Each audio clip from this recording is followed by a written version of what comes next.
গরু, ছাগল, মুরগি কিংবা মুরগির ডিম কোনো কিছুই কিন্তু আজকে বাসায় নাই। তারপরও উড়াধুরা পেঁয়াজ কুচি করে তেলের উপরে একটু জিরা ফোড়ন দিয়ে দিয়েছি, সাথে একটু কাঁচামরিচও ফালি করে দিছি। কিছু না থাকলেও কিন্তু রাতের খাওয়ার জন্য কোনো না কোনো ব্যবস্থা ঠিকই আজকে করব, যখন রান্নাঘরে একবার ঢুকে পড়েছি।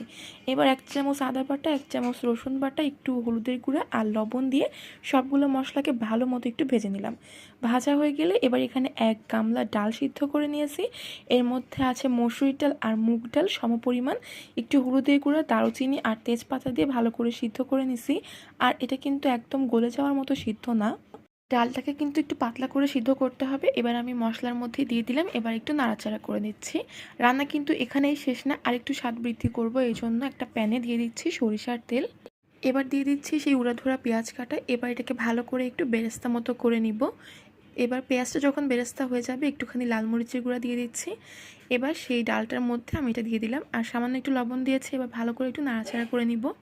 এবার লবণটাকে একটু দিয়ে দিচ্ছি, লবণ অ্যাডজাস্ট করে নেবেন নিজেদের স্বাদ অনুযায়ী। এবার একটু ভাজা জিরার গুঁড়া আর ভাজা গরম মশলার গুঁড়া দিয়ে দিলাম। এবার সব কিছুকে একটু ভালো করে নেড়েচেড়ে নিলেই কিন্তু আমার ডালটা একদম রেডি। আর রুটি পরোটার সাথে খেতে যে এটা কি ভীষণ মজা, আপনারা কিন্তু একবার ট্রাই করে দেখতে পারেন।